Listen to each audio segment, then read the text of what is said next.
So, good morning, good afternoon, good evening to everyone from Middle East Insights platform. My name is Dr. Shubhda Chaudhary, and today we are going to talk about a very sensitive issue, very important issue, an issue that, or a lived reality that should not be forgotten, which is in the operating room of occupation, medical humanitarianism in Gaza. Our speaker is Dr. Feroze Sidhwa. He's a trauma, general, and critical care surgeon joining us from California. He's a humanitarian surgeon with extensive experience in Palestine, in Ukraine, Haiti, Zimbabwe, Burkina Faso. He volunteered at the European Hospital in Khan Yunis, Gaza, from March 25th to April 8th, 2024, March 3rd to April 1st, 2025, in collaboration with World Health Organization. He's an author and speaker on surgical humanitarian work, the United States' role in Israeli-Palestinian conflict, the political consequences of medical relief work. So with this, sir, I would like to welcome and thank you for the privilege of your time. And my first question to you is that what was your entry point into Gaza? How and what were the challenges that you suffered? The first time I went to Gaza was 2024, like you mentioned. And back then, the Rafah crossing was open. So we went through there. And then it was, other than the 12-hour journey across the Sinai, it was fine. We were able to take any supplies we wanted. Nobody got rejected from the team, et cetera, et cetera. So my whole team of, I can't remember if it was 13 or 14 people now, but all of us went in. And that was really crucial because, the Palestinian healthcare workers are dramatically overwhelmed. They don't have, even back then when things were way less bad than they are now, they desperately need support, not just for their work, but even just mentally and spiritually, to know that they're not alone in the world, that the whole world doesn't care if they just all die. And to provide some protection, when foreign nationals are in a hospital, the Israelis are going to be, at least when they attack it, they're going to be less reckless and less indiscriminate in their assault, because they don't want to kill foreign nationals if they can avoid it, because it looks bad in the press. So that was the first time. But the second time, the Rafah crossing was taken in May of last year, I think May 7th or something like that. And ever since then, the emergency medical teams, which is how I go and how most doctors and nurses that are going in go to Gaza. Ever since then, you have to go to Jordan. And then you have to cross the Allenby Bridge and go through Israeli territory. Well, when you do that, the Israelis have created all sorts of completely ridiculous security restrictions, or I should say restrictions in the name of security, but they're obviously just meant to harass people. So, for example, now you fly to, so first of all, the deployments were changed from 2 weeks to 4 weeks, which is quite difficult. They relented on that a little bit, but it's quite difficult for most American physicians, or European physicians for that matter, Western physicians in general, to get 4 weeks off of work. That's usually your entire vacation for the entire year. And now I don't happen to have a family, so that's fine with me. But if you have a family, if you have children, it's hard to tell them, well, we'll go on vacation next year, or I'll spend time with you next year because I'm going to Gaza. That's a big sacrifice. Secondly, it's hard, even if you can do that, it's pretty hard. Most hospitals will not allow somebody to take 4 weeks off in a row.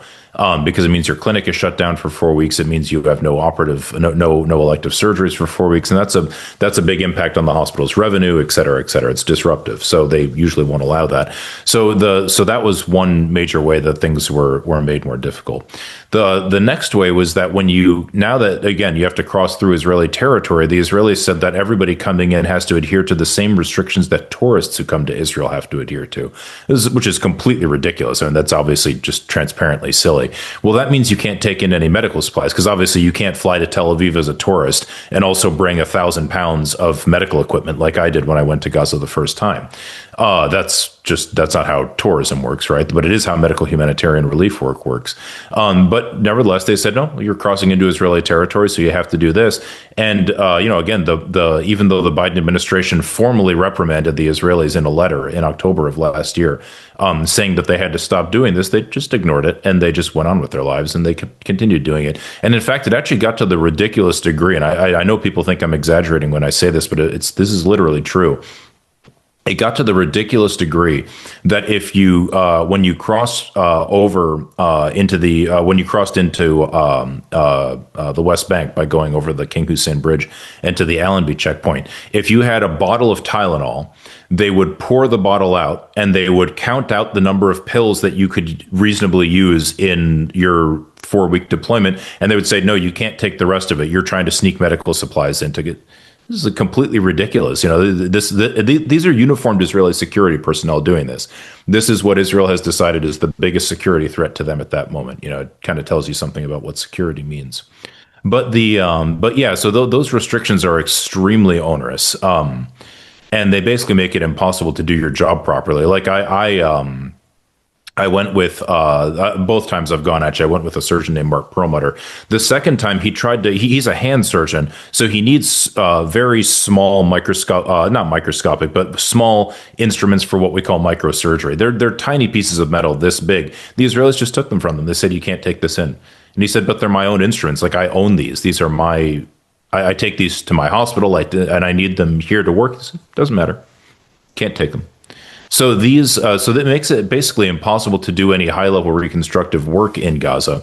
And that's, for me, I'm a trauma surgeon. I can stop people from bleeding to death with very simple materials. But for the complex reconstructive work, especially in children, you need special instruments, and they're not instruments that are rare. Like it's not like you can only find them in New York and Boston or London. They're not only available in rich countries, they're available everywhere, but they're not available in Gaza because they've been destroyed when hospitals have been taken over and destroyed, or the blockade has been going on for so long that they're just not available anymore. So it's a major impediment.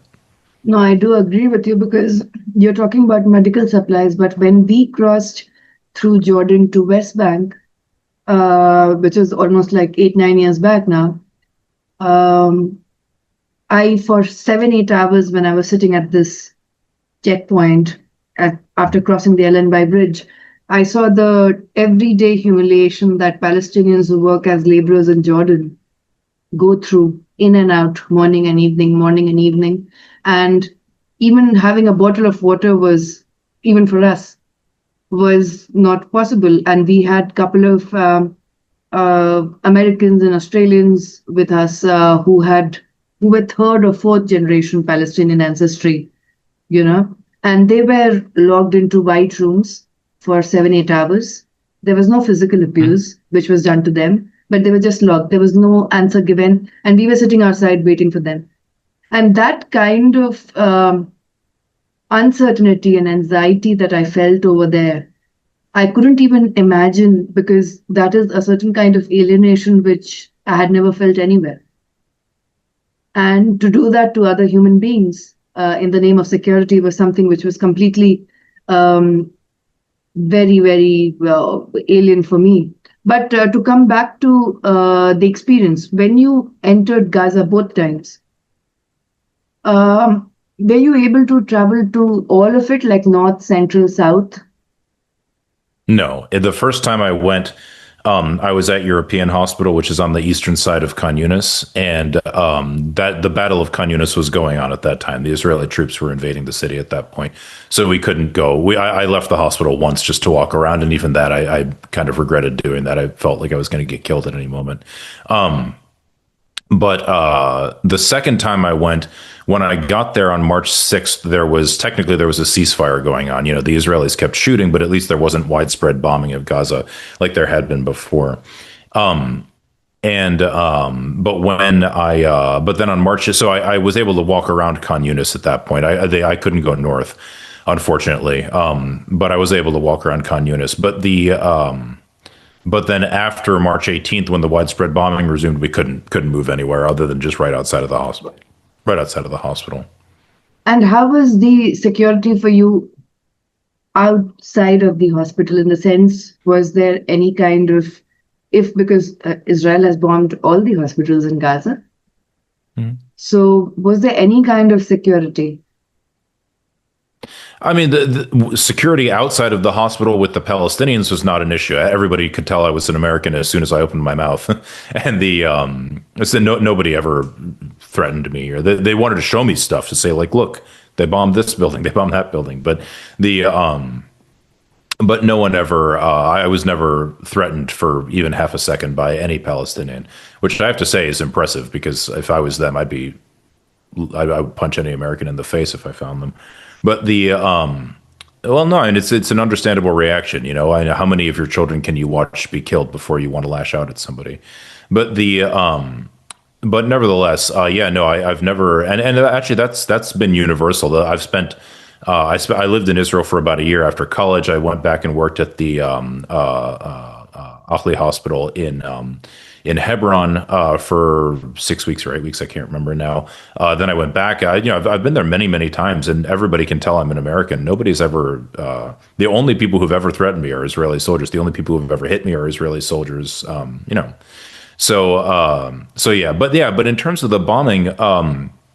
Or the security situation related to the Israelis, you can't do anything about it. There's no such thing as security anywhere in Gaza. Anybody, and I get a lot of people that just because my name and face are kind of well known about this stuff now. I get a lot of doctors and nurses who reach out to me and say, "How can I volunteer? How can I volunteer?" And I always tell them it's good if you go and volunteer. The more Westerners who go, the better.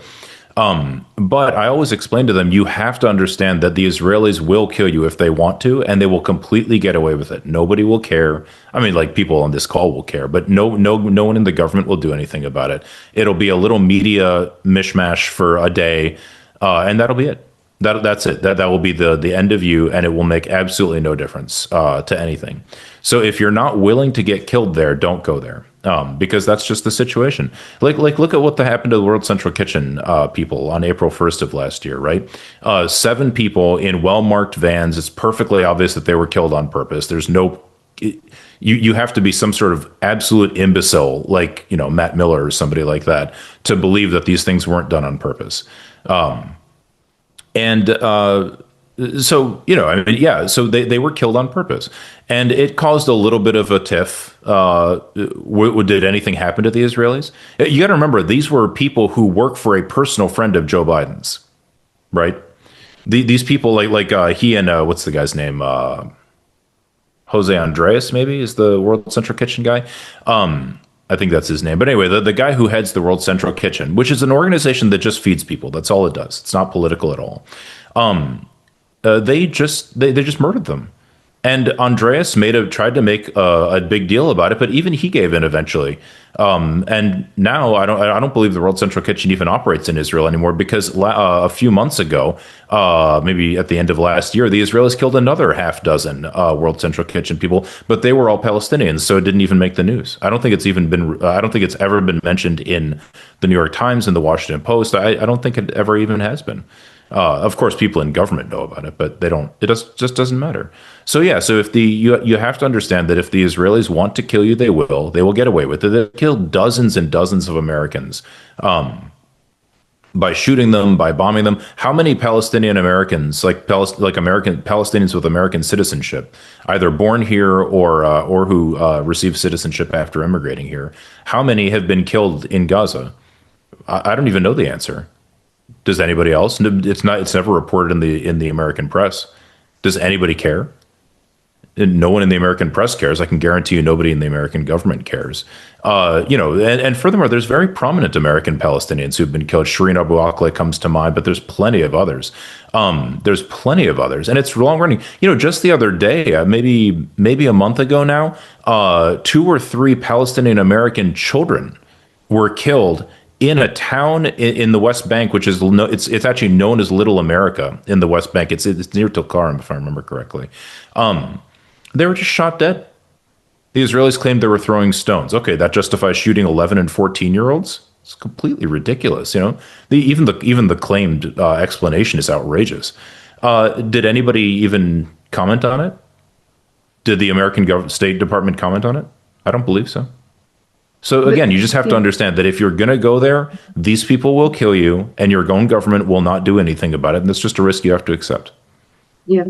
And Matt Miller, after his term was over, now is giving podcasts saying that how the IPEC lobby and how, there were crimes against humanity committed by Israel. But when he was the state spokesperson for the US state, he was always having this devilish grin whenever there was a question which was asked regarding any kind of, death of civilians or murder of civilians.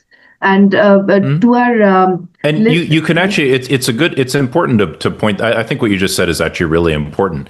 When people lie and they know they're lying, he admitted it's such a weird thing. He had an interview with Sky News where where he said, I do think war crimes have been committed, but I don't think it's genocide. But all this just wish-washy nonsense. You could see when he's speaking his own mind, he's perfectly straightforward. He doesn't have that stupid grin on his face like you were just mentioning. You can tell that he knew he was lying. Everybody could see this. I mean, it wasn't hard to see. Everybody could see that there was no way he believed what he was saying. And just to keep in mind, Matt Miller is a State Department spokesperson. So he's the one that, like, the only things that the State Department bureaucracy will show him and tell him to talk about are the ones that they want exposed to the public. And even still, he knew that the Israelis were lying about everything. But it just didn't matter. He gave this Hitlerian response where he said, oh, well, at the podium, it's not your job to talk about your own personal beliefs. It's your job to relay the words of the American government. Okay, so, you can always quit. That's an option. You don't have to, like, that's not the only job on earth. You're not going to starve to death if you stop doing that job. But he's literally, it's literally, I was just following orders. It's disgusting. I mean, it tells you something about our ruling class in the United States and what they actually are. These people are Hitlerian maniacs. It's yes. out, and he's a liberal. he's a liberal. This is exactly the same thing as Kamala Harris. It's exactly the same thing as Joe Biden or Brett McGurk or Austin or Blinken. I mean, these people are all, they just don't seem to have a conscience. And it's hard to, I hate to make such broad statements, but it's very hard to see how it's any other way. And something which really, I find it very difficult to grasp is also this kind of cognitive dissonance that continues in terms of giving more um, power to Jewish lives versus Arab lives, as if there's some kind of measurement that goes around, or human life is human life. Actually, I totally disagree with you on that, and just let me explain why. There are plenty of Jews in the United States on college campuses. It has nothing to do with identifying Jews as special people. And Israeli culture is that, this idea of being the chosen people, that's a different matter. That is a particularly Israeli pathology that other people can talk about more than I can. But I don't really care because I'm not Israeli, and it's not my job to police Israeli society. But if you look in the United States, take the protests on college campuses that were happening, right? The epicenter, the big, oh, look, all the anti-Semitism was Columbia, right? People who went to the encampment in Columbia said about a third of the people there were Jewish. Yeah. The organizers actually went out of their way to make sure that Jews felt welcome. They would set up prayer rugs for Muslim students, of whom there were a lot as well, obviously, and Seder tables next to each other, so that people, to make sure that Jews felt safe there, because they didn't want them to feel like someone's going to run in and attack them. So they would make sure that they're even in close physical proximity to Muslims who are praying. Like they went, there was I forget if it was Columbia or somewhere else. I think it was Columbia, where they had an actual Seder table where they kept an empty chair for the hostages who are still in Gaza, which is totally appropriate. These people are also victims.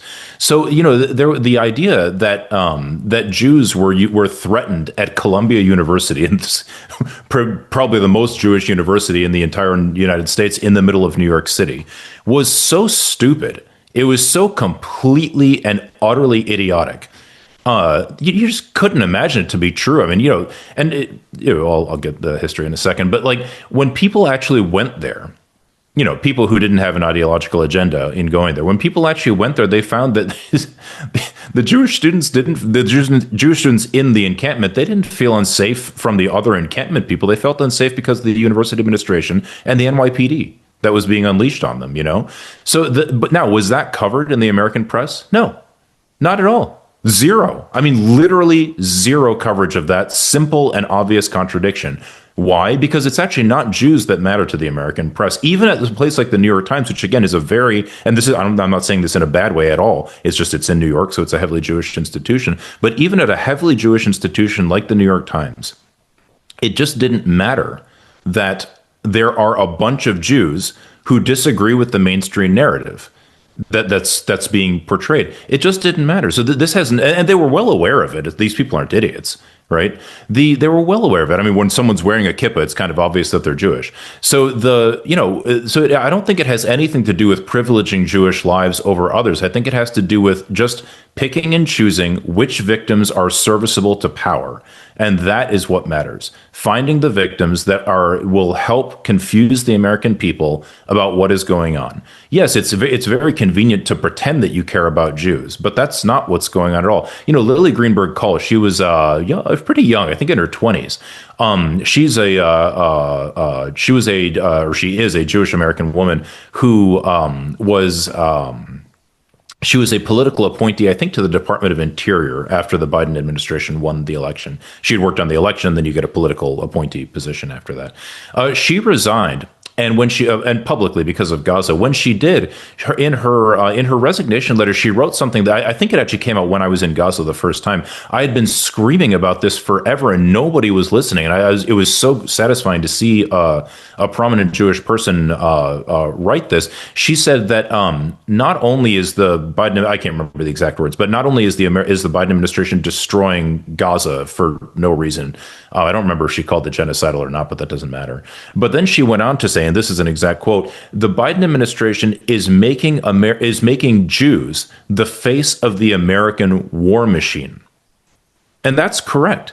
The Biden administration, and now Trump following him, and actually every president before that too, has decided to pretend that the American military control of the entire Middle East, the suppression of democracy in the Arab world, is an effort to keep Jews safe.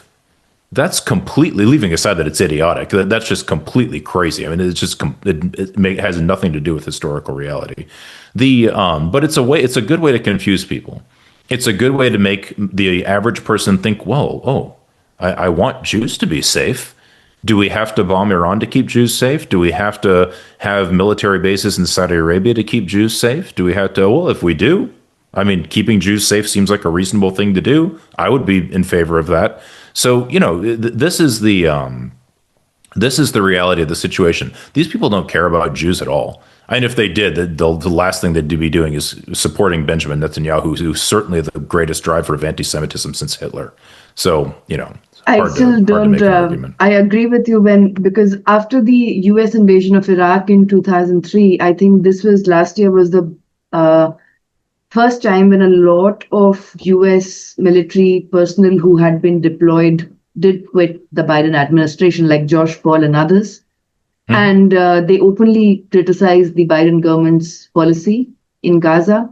And a lot of them having so many, the financial difficulty, the safety difficulty, so much, but they still took the stand. And the second thing is that I still don't understand one thing, which is very weird for me, is like Netanyahu goes to meet Israeli victims in the hospital and says that, everyone has to suffer personal cost. Look, my son, his wedding was canceled 2 times. Yeah. How is it equal? How is it equal? I don't understand the impact of it. And I think, and a lot of Israeli journalists also think that, and they have openly said that Netanyahu has made Jews much more unsafe in the world with his policies. And that seems to be, I mean, unless Netanyahu is an idiot, which I don't think he is. He's a very smart guy. He also happens just to be crazy, but the RA happens to have crazy values. But unless Netanyahu is an idiot, it's obvious that he's doing that on purpose. There's no way one could interpret this in any other sense. Like if you go to court and someone's trying to prove your intent, they don't look at your words. They look at what you did. right? They say, what did you do? And what were the expected and reasonably expected outcomes from what you did?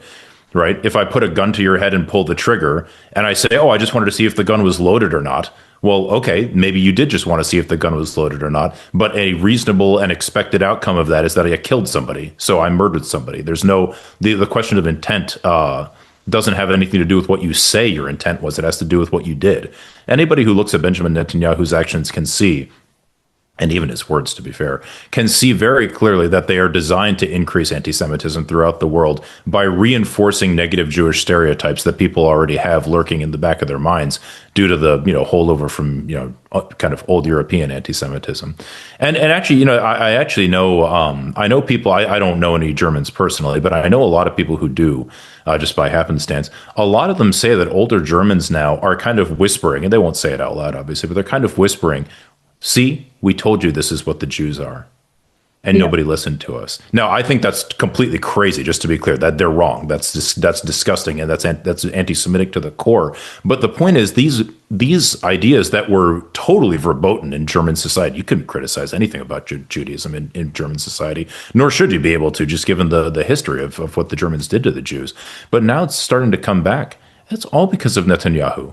It's got Yeah. nothing to do. No one else on earth is driving this. It's just, and I just don't want to say it's just him. It's the Israeli establishment led by him. But he's the face of it, and yeah, it's just totally outrageous behavior.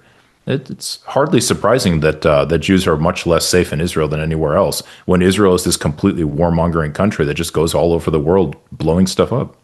Yes, and more than 1 million Jews have who had dual citizenship. They have left Israel after, in the past 1.5, 20 months. And a lot of them are right now fleeing during the Iran-Israel war from either Jordan or from Sinai or from the Mediterranean because they don't feel safe. Those who are in shelters from 7:30 p.m. in the evening till 7 o'clock in the morning, they are in complete anxiety all the time. And the maximalists and absolutists are milking it to their own advantage, not caring about their lives at all. And at the same time, what is really difficult to grasp is as a trauma surgeon, because, when way back before the advent of social media, when we heard about genocide or mass killings or ethnic cleansing, we read about it in traditional media like newspaper. Or maybe then, there was CNN, which had one-sided perspective, then came Al Jazeera. But now there is social media where this is being live streamed for the past 20 months.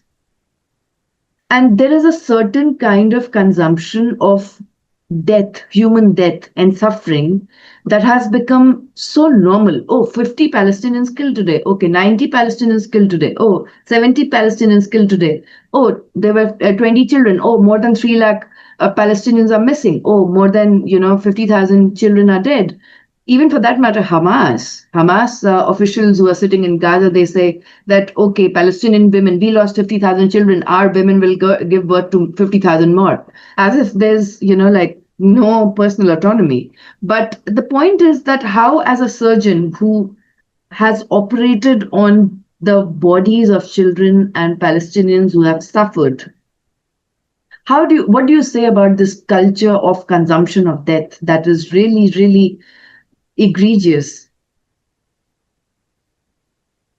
You mean when you say for who? For us? For Like for anyone who is watching it, because it's live streamed and suddenly well, this entire. yeah. I mean, when it comes to statements from Hamas officials, and I'm not familiar with the one that you just mentioned, but it's not in the middle of a nationalist struggle, which for survival, which is what this is. It's not uncommon for people to say things like "we gladly sacrifice our children." Like in our own country's history, in the United States, we have many similar statements. I can't. I regret that I have but one life to give from my country. Things like that are common. There was a famous Irish saying during the occupation of Northern Ireland. I forget I think it was a young woman who coined it. Maybe I'm wrong, but the Irish saying was our revenge for the occupation, the British occupation. Our revenge will be the laughter of our children. Well, so these aren't unusual sentiments. Furthermore, if you look at Israel's own national history during the one of the great celebrated stories of the 1948 Israeli War of Independence is the destruction of a Syrian, I think, tank by a child using a rocket launcher. So, okay, I mean, yeah, these are unfortunately when you back people into a corner where they feel that they're going to be destroyed, it's not uncommon for children to participate in national liberation. Whether that's good or not, that's a different question. I'm not endorsing it. I'm just saying it's not abnormal in any way. And you know, I think it's kind of maybe unreasonable to expect the Palestinians not to get used to death and destruction and not to just treat it blithely, which I can't say they do from my personal experience. No, but no, the people like outside the world, how they're right, consuming yeah. it, So yeah. the rest of us, well, the rest of it, that's our problem. I mean, we're it's it you know. If I don't know, if I attack my neighbor with a baseball bat and then I complain that I have to see so much blood on the street, I mean, that's my problem. We are the ones attacking Gaza. It's not. There's no Israeli attack on Gaza. There's a U.S. Israeli. Actually, there's a U.S., UK, German Israeli attack on Gaza. The entire force of the Western world is being brought to bear on a place that has 0.03% of the world's population, where half the population is children, where 70% are refugees, where now they're living quite literally. Before, I mean, since the 1950s, people have described Gaza as a concentration camp, but now it is literally a concentration camp. And it's approaching the level of a death camp, to be perfectly honest. The level of starvation is outrageous. The level of disease is outrageous. The fact that almost every hospital has been destroyed is outrageous. Either destroyed or rendered non-functional because people either can't get to it or it's just starved of supplies and personnel so much so that nobody can do anything. There's been no clean water for actually, and there's really been no actual drinkable water since about 2014, but there's been no even clean water, meaning like even water that's suitable for bathing, since October 7th. And then every day, like, for the past 3 or 4 weeks, there has been an aid massacre virtually every day in Gaza. I don't know if people realize this. I'm sure your students do, but there's been an aid massacre of dozens and dozens of people. Like, I think the last one was almost 90 people. And at first they were shooting these people. Now they're not even bothering to shoot them. They're just dropping bombs on them. They're dropping bombs on huge crowds of people, either from tanks or from the air or from drones. It's just complete insanity. No one's paying any attention. So yeah, I mean, it's not nice that we all have to be inundated with death, but if we don't like it, it's a pretty easy problem to solve. Just stop sending the Israelis the weapons that they're using to do it. And yeah, I guess people can have two reactions, or maybe they can have a lot of reactions, but just recently, because there's lots of people that don't pay any attention to the news, right? Fine. Recently, there's a children's entertainer and educator named Miss Rachel. I don't know what her last name is, but she goes by Miss Rachel. I think most people have probably heard of her. And because she, I don't know how exactly, but she just has she's a very decent human being, it seems. And she saw what was going on in Gaza somehow, probably on Instagram, just like most people do. And she was just so horrified by it that she refuses to stop speaking about it. And all she says, she doesn't get into the politics of it because she doesn't know anything about it, I assume. Or maybe she doesn't want to, but all she says is that the children of Gaza are children, just like all the other children in the world, and they should be treated as such. Hardly a radical statement. It's not what you'll get from the Israeli media, but in the rest of the world, we don't have any excuse for not believing that children in Gaza are actually human beings. So after she started speaking about this on her Instagram and stuff like social media, and then there was a moment, a very poignant or very impactful video came out of a little girl, maybe 4 or 5 years old, walking around a school that was burning, and you can just see her silhouette in front of the flames, Yeah.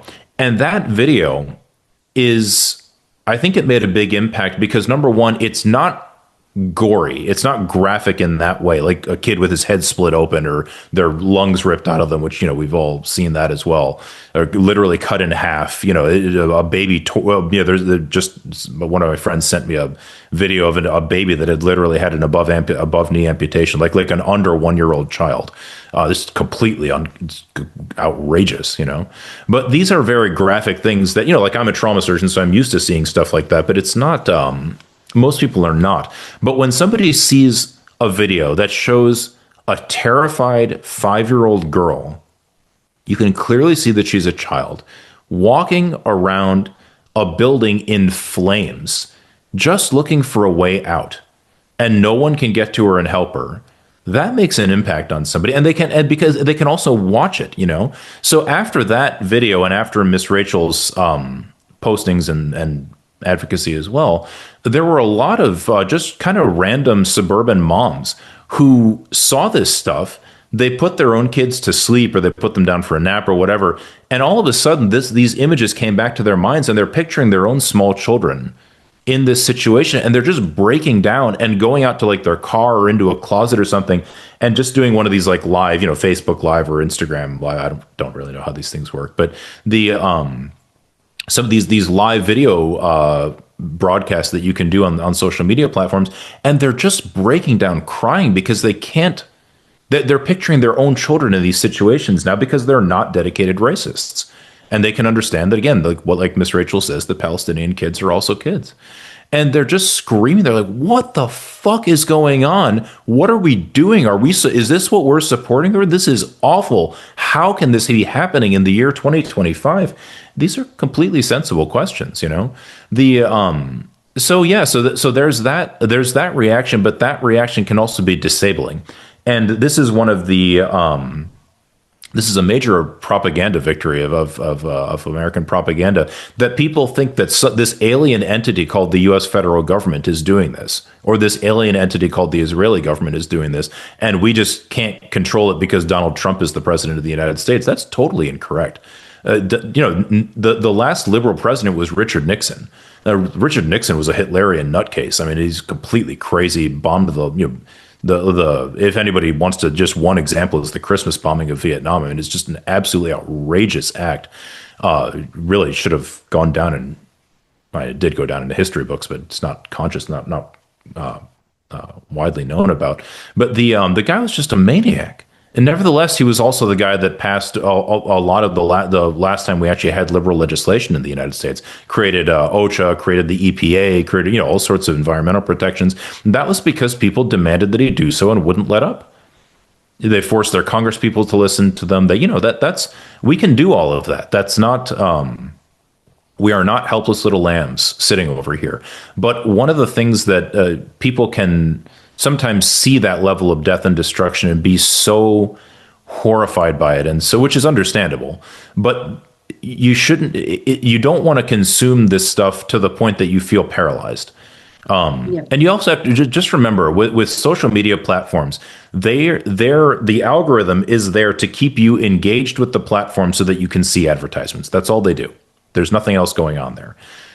They will keep showing you more and more and more extreme things. In terms of the Palestinian, just the slaughterhouse that is Gaza, they will keep showing you that it's not because they think you need to know more about it. If you know one child had his leg ripped off, that's enough. But they will keep showing you these things to keep you engaged with the platform, which just increases their advertising revenue. And just understand, these atrocities have already happened. And the people that you're scrolling through and looking at their injuries, they're never going to know that you saw them. Yeah. You're not helping them in any way.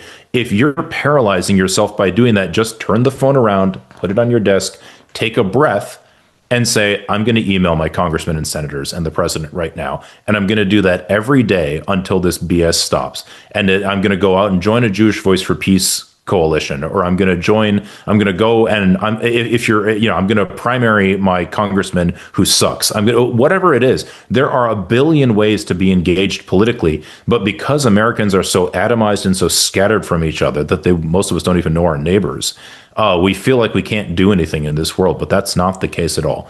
Put the phone down. You already know what's going on in Gaza is horrible. Just you know that you don't need to know in the infinitely small details of how many children were killed, how many babies were shot in the head. There's a lot, but you don't need to know these things. It doesn't help you actually act. It's if you can know them and still act, great. Like I can, that's fine. But most people can't. For most people, seeing this level of death and inhumanity is disabling, and you don't want to be disabled. Don't let the platform do that to you. Yeah, I agree with that. And also the kind of impact it has at the same time. And I'm talking about this at a general level.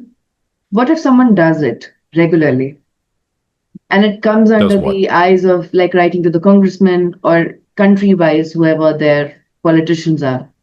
Um, what is a lot of people are also scared of Mossad and the surveillance that it has in terms of, Yeah, I mean, if you're a Palestinian, it makes sense to be scared of Mossad. But the idea that the Mossad is going to come to my house and shoot me dead, I mean, they could probably do it. They could probably hire some gang in Stockton near where I live to kill me if they wanted to. But that's the risk of getting caught doing that would be quite high because American elites don't care if Palestinians get killed. But if you start killing Americans in the United States, oh, that's going to be quite a different matter. They're going to say, no, you don't do that, buddy. This idea that the Israelis run the United States is just totally silly. That's got nothing to do with anything. So yeah, I mean, if you're the idea that there are millions and millions and millions of people around the world marching on a weekly basis about what's going on in Gaza. There are millions of people around the world that are engaged in this. Israel is a country of what, 9 million Jews? You think the Mossad can monitor all of these people? No, this is completely ridiculous. Could the Mossad, I don't know, hack my bank account? Yeah, they could, but they've got bigger fish to fry. I mean, these people are attacking the entire Middle East. I'm pretty sure their intelligence services are engaged in more important things. They're tapping the phones of the International Criminal Court. They're tapping they're invading the West Bank and trying to shut every Palestinian NGO down. They're obliterating Gaza while trying to maintain a propped up series or collection of these ISIS-linked gangs in Gaza to undermine Hamas. The Israelis are engaged in covert activities all over the world with actual military consequences. I don't think we have to worry about them coming after us specifically. And guess what? If they do, okay. I mean, if you want to do the right thing, if doing the right thing was easy, everybody would have already done it. That's If it had no consequences, we wouldn't have to do these. We wouldn't have to worry about these things. There could be consequences to doing these things, and that sucks. I don't want the Mossad coming after me, but if they do, okay, that's my burden to bear, I suppose. I don't know what people are worried they're gonna the Mossad can't come through and just kill everybody. These people, the Israelis, are not all powerful, as we're learning from their attack on Iran. Tel Aviv gets hit every day with missiles now, and not tinker rockets like come out of Gaza, but real, actual, serious firepower. I don't think the Mossad is running around wondering what Feroze Sidhwa is doing or what Shubhata Chowdhury is doing or anybody else. yeah. Don't come up with not that you were doing this, but don't come up with excuses for to not act. You're a citizen of a country, and if you're not going to push to stop genocide, then what are you going to push for? Yeah. And what exactly is your definition of Gaza Humanitarian Foundation? What is it actually? Yeah, so for people who don't know, the GHF is technically it's a non-governmental organization, but it's a front group that was created by the United States and Israel to basically just to buy time. Right now, so it's important to understand what is the picture of what's going on in Gaza and how does the GHF fit into it. So in Gaza, the Israelis decided, so went on, obviously October 7th until 2023, until January 19th, 2025, there was these ongoing massive Israeli attack on Gaza. That was suspended on January 19th, literally so that Donald Trump could have his inauguration without having to answer questions about Gaza. the Israelis announced perfectly openly, it was published in English media in Israel, no secret about it whatsoever, that they were going to renew the attack at the end of February. They delayed it until the middle of March, but it doesn't matter. The On March 2nd, which is 4 days before I got to Gaza, they completely closed the border to the entry of any and all goods, humanitarian goods, commercial goods. It didn't matter. No food, no medicine, nothing entered the Gaza Strip since March 2nd. Once starvation actually started to be quite apparent, which it is now, there are, it was hunger and starvation were already a major problem in Gaza. Yeah, actually, even before October 7th, malnutrition was. After October 7th, starvation became a huge problem. And you have to remember, the first thing that the Israelis announced they were going to do was a complete blockade of Gaza. Yoav Gallant, who was the defense minister at the time, said no food, fuel, water, or electricity will enter Gaza. Well, okay, if you don't allow food, fuel, water, or electricity to enter an area that is walled off and the size of Philadelphia with 2 million people in it, half of whom are kids, not hard to figure out what's going to happen. But so that's the policy that was implemented, and it was re-implemented on March 2nd. No food, fuel, water, or electricity was to enter. Little trickles have gotten in here and there, that's for sure, but nothing at the scale that's needed. Well, when starvation became quite apparent, the Europeans especially, but also apparently the Americans, said we can't have pictures of children of starving to death on flooding the airways, because again, people are not going to tolerate that kind of thing.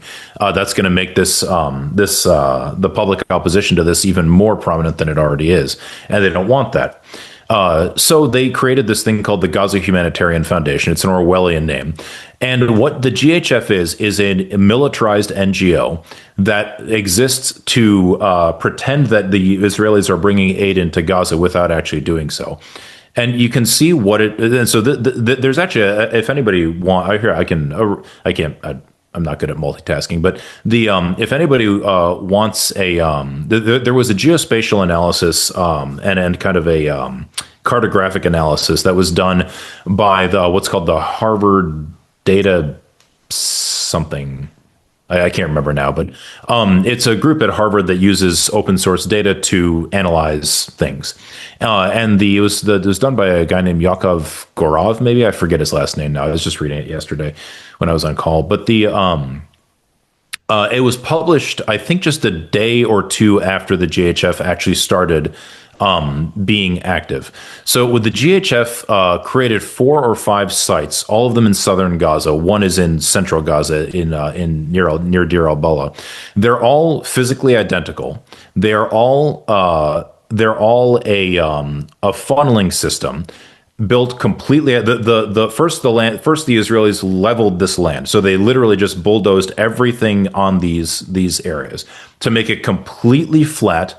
No cover, nowhere to run. And if you see the video of these massacres happening, that's why you can see there's a huge crowd of people and no actual geography at all. It's just a huge crowd of people that's completely flat. Everyone is completely exposed. There is one way in and one way out of each of these fenced compounds. And this guy's it's actually like, if you read it, you'll be like, I can't believe this was published before all these things started happening. What he wrote is that I really wish I could remember the exact words right now, but basically that if you look at the way these compounds have been designed, they're designed to make sure to guarantee that the Israeli military will kill people en masse when they go to get aid. They are designed to funnel people in a completely open space where there is nowhere to run, nowhere to flee. They're completely exposed to the Israeli military, and they are forced by the Israeli military itself to go into militarized zones where anybody can be shot for any reason at any time, according to Israel's own rules of engagement. They're forced to go deep into these zones in order to obtain a pittance of aid that might be available that day. Oh, yeah, of course that's going to have a huge. It's hard. These are literally designed, as far as anybody can tell. These compounds are quite literally designed to bring Palestinian civilians into an open air killing field. And that's exactly what happens every single day. Like I mentioned before, every single day there is an aid massacre now in Gaza. We actually shouldn't even call it an aid massacre. Like the Palestinians are actually calling them Witkoff massacres after Trump's envoy, Steve Witkoff. But every single day there is a Witkoff massacre at one of these aid distribution sites, precisely because they are not aid distribution sites. They're just traps. They're literally just traps for civilians. And the Israelis are just slaughtering people. And one of the major advantages of the advantages for Israel of the Iran attack is precisely that it's able to do these things. Yeah. Because, if there were more attention, if the Iran attack wasn't happening, each one of these things would be front page news, because it's just shocking to kill dozens and dozens and dozens of people who specifically went where you told them to go in order to obtain the smallest amount of aid that exists. It's just utterly shocking. And what is happening right now, which is like UK announcing ban of so-called, I'm reading the headline, UK announces ban of violent pro-Palestinian activist group under anti-terrorism law, that is Palestine Action. So Palestine Action snuck onto a UK. So the UK has been doing surveillance flights over Gaza and almost certainly feeding that intelligence to the Israeli military. That's outrageous. That is an outrage that does have British people in the streets protesting. But again, because it's not really covered widely, like you don't hear about this on the BBC. You don't hear about, even though Sky News is actually, I've been on Sky News several times, that their coverage of the Gaza attack and the atrocities there is quite good. It's quite honest. But their explanation of the UK's involvement is not. And the same thing with the BBC. And so people in Britain just don't understand what's going on. Well, yeah, Palestine Action is a group that they snuck onto an airbase, and I think they just spray painted some airplanes to make them temporarily unusable. The Starmer government is calling this an act of terrorism. Okay, fine, but they just released the folks from Palestine Action just released a kind of a statement saying that we have seen, I can't remember the exact words again, I read it last night, but we have seen, I apologize to people, I was on call last night, so I'm really tired at the moment, but so my mind isn't working as well, but what they said is we've seen exactly what I was just describing, the aid massacres over and over and over and over and over again. Has the Starmer government ever called that terrorism? No. How can, and then they just said it's very hard for us to take seriously somebody who says that spray painting a warplane is terrorism, which is what the UK government is alleging apparently. But that slaughtering people with our intelligence is not.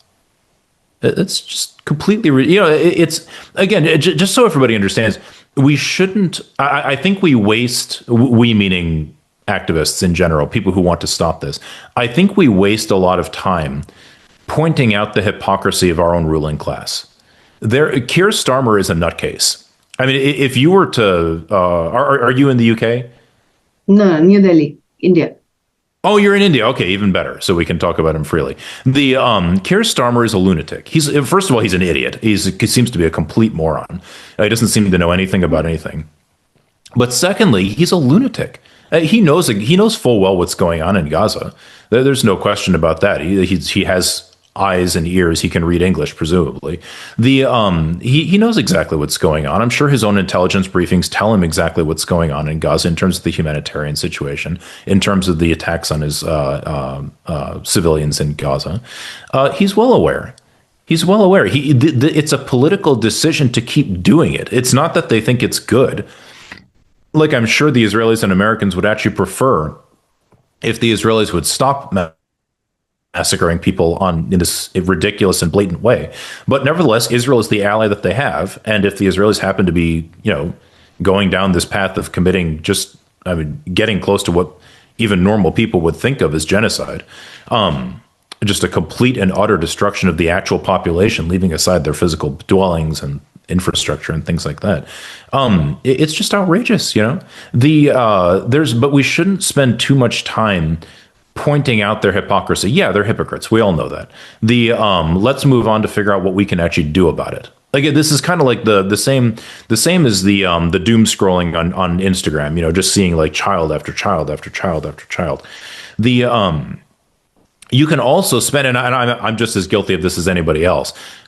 You can also spend like hours and hours and hours listening to so and so or such and such person do their big takedown of Keir Starmer or Donald Trump or Steve Witkoff or Steve, just any of these people. You can watch people debate each other all day long about this nonsense, and feel like yeah, he got him good, but that's not doing anything. You don't need to listen to or watch or absorb every single debate that has happened on Earth about the Israel-Palestine conflict. That's a waste of your time. Just get involved. Just say, look, I know what's going on. I don't.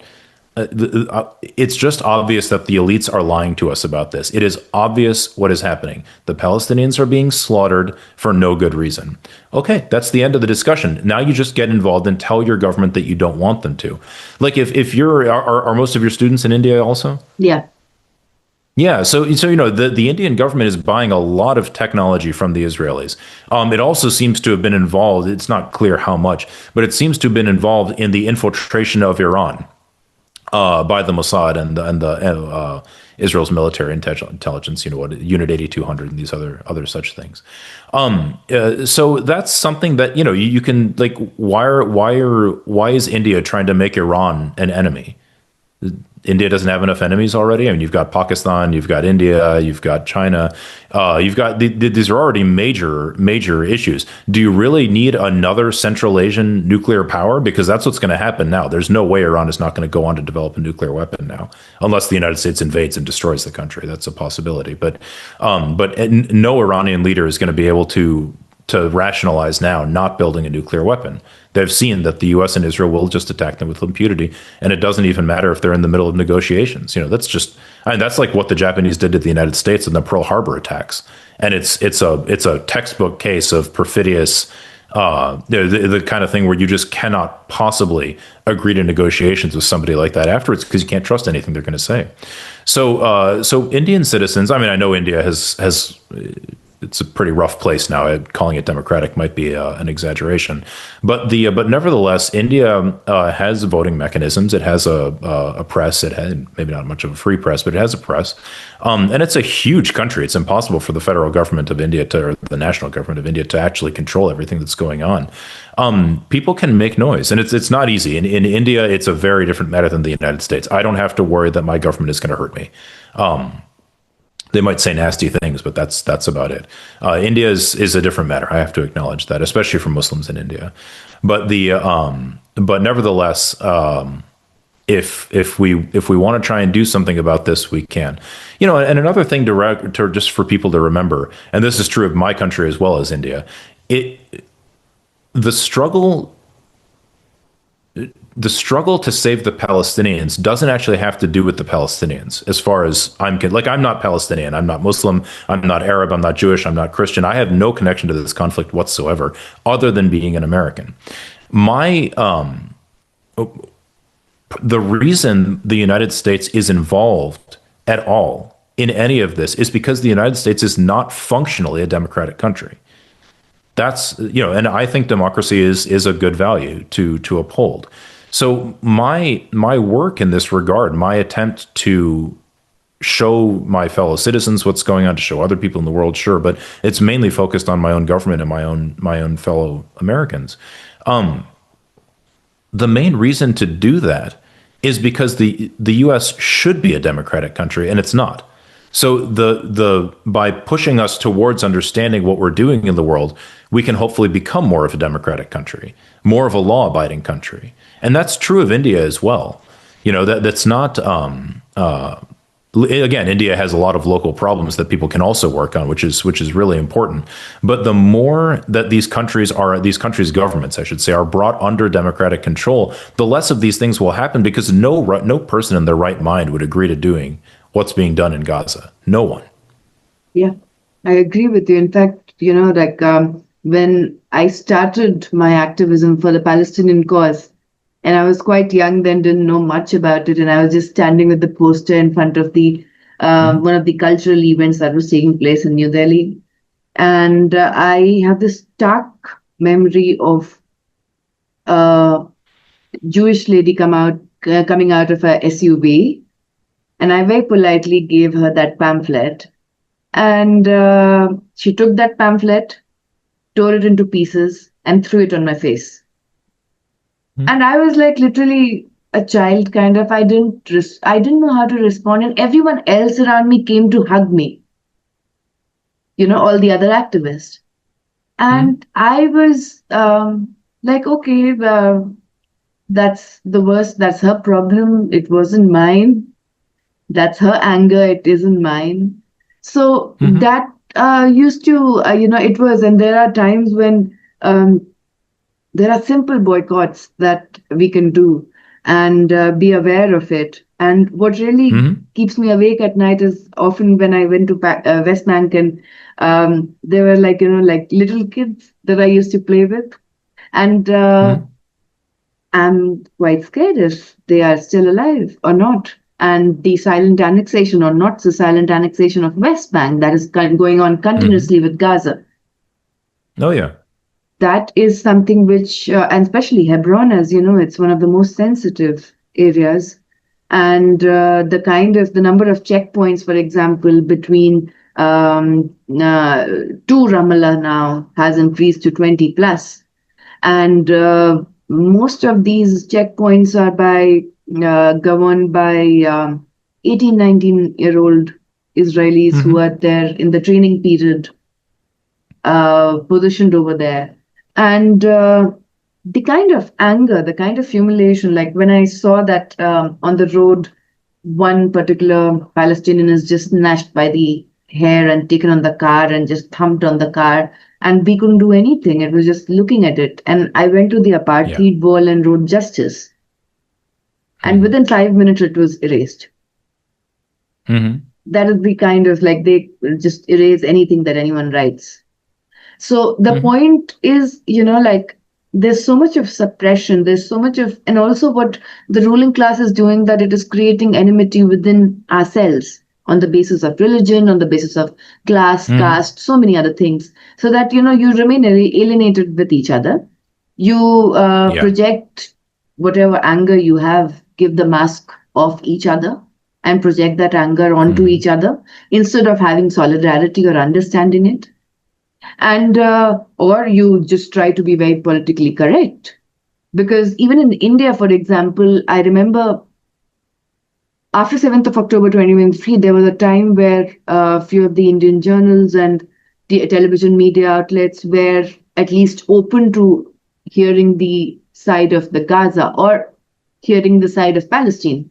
That number Mm-hmm. has gone down now. That number has completely gone down now. So Mm-hmm. that is the kind of, even when US attacked Iran, one of the television channels, I would not name it, but they went ahead and interviewed the Israeli ambassador. And I asked the question that if US is attacked, why don't you interview the American ambassador? But oh no, you don't have an American ambassador in India. So you're using just one way propaganda. Why don't you call the Iranian ambassador?